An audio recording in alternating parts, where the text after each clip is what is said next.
Good evening, folks. Welcome back to the Celtic Way. I'm your host, John McGinley. I'm joined by Ryan McGinley live from Villa Park. We're here to discuss Aston Villa 4, Celtic 2, and discuss Celtic's potential opponents in the next round of the Champions League. Now, Ryan, first of all, we'll start with what the results mean tonight. Celtic's defeat and results elsewhere mean it'll be, in Friday's draw, Celtic versus Bayern Munich or Celtic versus Real Madrid. What are your thoughts on that? Two good trips, potentially. That's the first thing. Glamour ties, for sure, in the next round. Massive games against two massive opponents. Regardless of who you get, it's going to be a tough game. Is it the first game at home? Would the first game be at home? Yeah, the first game will be at home, yeah. So, regardless of who that is, whether it's the might of Real Madrid, the current holders, or Bayern Munich, who are no strangers to this competition with a great young team under Vincent Kompany, they're going to be tough opponents, but that's why Celtic are in this tonight, and I hope that tonight could be a valuable lesson on what to do and maybe not what not to do defensively in certain areas. Right, we'll have you on a bit of a time limit this evening, Ryan, because I know that you've got to go down and start interviewing some of the Celtic players after that one, so just give me a heads up when you feel like you need to be going, and I'll wrap things up. But we'll get immediately into the game because it was a thrilling match at Villa Park, really enjoyable game. How did you, that first 5 minutes, it felt very familiar. It felt like it was only going to go one way. But I thought Celtic showed enormous credit to build themselves back into the game and really, take the game back to Villa in a toe-to-toe battle. Yeah, anything Morgan Rogers can do, Adam Ida can do as well. I did tweet that out when it happened. It was a dreadful start from Celtic. For the first opening 2 minutes, I thought they'd actually started the game pretty well. They were on the front foot. But they failed to close down Ramsey out on the wing, and I thought he was brilliant for the duration of the game, as was Morgan Rogers. All the Villa fans before the game were talking about how important they are to this team, and I thought the two of them were absolutely exemplary tonight. The second goal, I think it's just slow from Liam Scales. It's a deflection that hits off the defender and it goes past Kasper Schmeichel. That can happen in football, and elite teams like Aston Villa playing every week against other elite teams, they're going to do that to you. But I thought, like you said, Celtic showed immense character to come back into the game. They had to ride their luck a little bit. There was points when I thought it was going to be 3-4-0 at one point, but they rode their luck and they get back into the game. Adam Ida, if there's anything to take from this game, it's that Adam Ida should have his mojo back from these last two European performances, from coming off the bench and having that intervention against young boys, to scoring two quick goals, two really good finishes, and being in the right area, the right place at the right time. That's got to be the main positive tonight, that Adam Ida's back scoring goals, and I thought he led the line really well. Yeah, he took the goals really well, but what I enjoyed, I know there was a slight bit of luck because there was a deflection off John McGinn, I think it was, in the build-up to the first goal, but I thought both goals were very well worked, and the second Celtic goal especially was just a very patient move. Multiple midfielders involved, Callum McGregor involved, Arne Engels involved, Rio Tate involved. They just cut Villa open, and that was a real thrill of the night as well. I know ultimately the game didn't pan out how we wanted to. At half time you go in 2-2 and you're thinking we could be on for a pretty good result here and give ourselves that more favourable knockout tie, because I think at half time it was PSV or Villa we could get in the knockout round. So it just shows how much was changeable in the match in terms of place ends in the table and what happens for Friday's draw.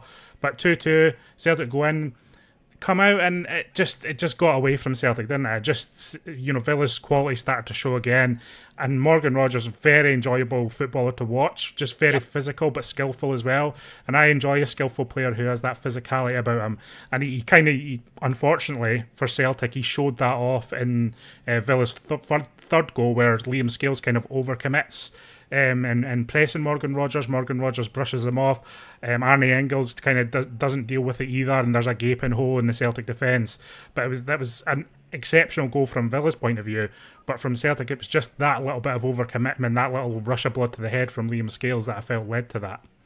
Yeah, I just think at this level, sometimes Liam Scales, one thing I will always say about Liam Scales is he will put his body on the line every single game and give you 100%. He'd give you even more if he could. But there are moments in the game, and there was two moments tonight where I felt that, if Cameron Carter-Vickers is there, he doesn't make the same mistakes that Liam Scales does. And that's just unfortunate. Celtic are a far worse team without Carter Vickers in that back line. He's that transformative at the back for Celtic. If you don't have him, and his injury concerns are a bit of a worry. The fact that he is missing these crucial Champions League games, that's 3 Champions League games he's missed this season out of a total 8.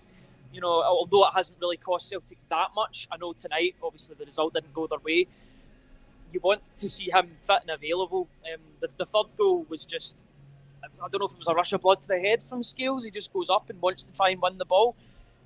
I guess he doesn't really, or he maybe forgets that if he pushes up, and Villa, who are quite good at playing out from the back, and they're lightning fast on the break. They're so quick. That's something that maybe people see on the telly, but I've definitely seen it in person. They are so quick going from back to front. They hurt teams with their pace and intensity, and that's what happened.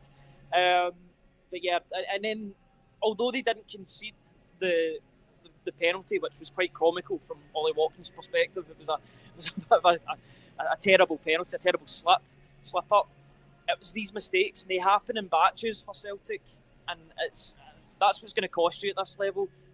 The slight skid that they go on that allows games to be taken away from them. I'm just hoping that tonight's a bit of a learning experience for them, and they'll take that into the next game against either Bayern or Real Madrid. I mean, the third goal, I just think it's a bit naive from Celtic across the board. Villa's third goal. I feel like if Liam Scales doesn't know he's going to win that ball, he needs to foul Rodgers in that moment. I know that sounds cynical, but that's kind of, he's so out of position that he knows it's going to leave a gaping hole, so just foul him or something. That's how I look at it from a very basic observing level.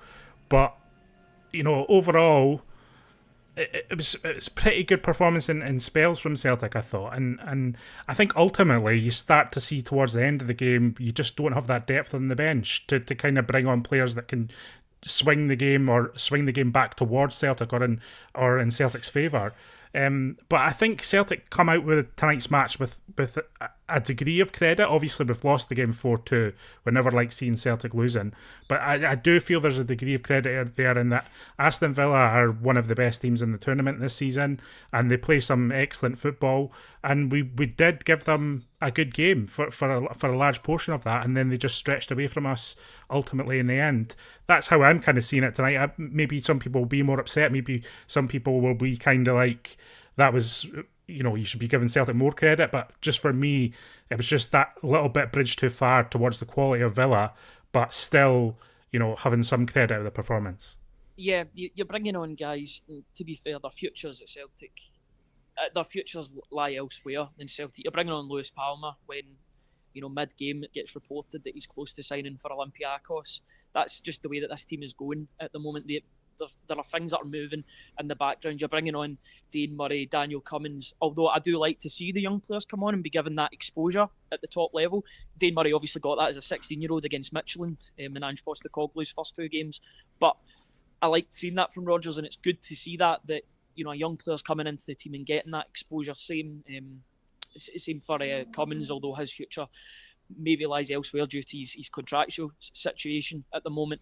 But they need more strength and depth, and unfortunately, key injuries to the likes of Cameron Carter-Vickers, not having a second main striker, not having Dyson Maeda's work rate and lethalness in front of goal, especially this season. It did hurt Celtic, but I think they can leave Villa Park with their head held high. I thought they gave Villa an almighty scare for about a good 20-25 minutes.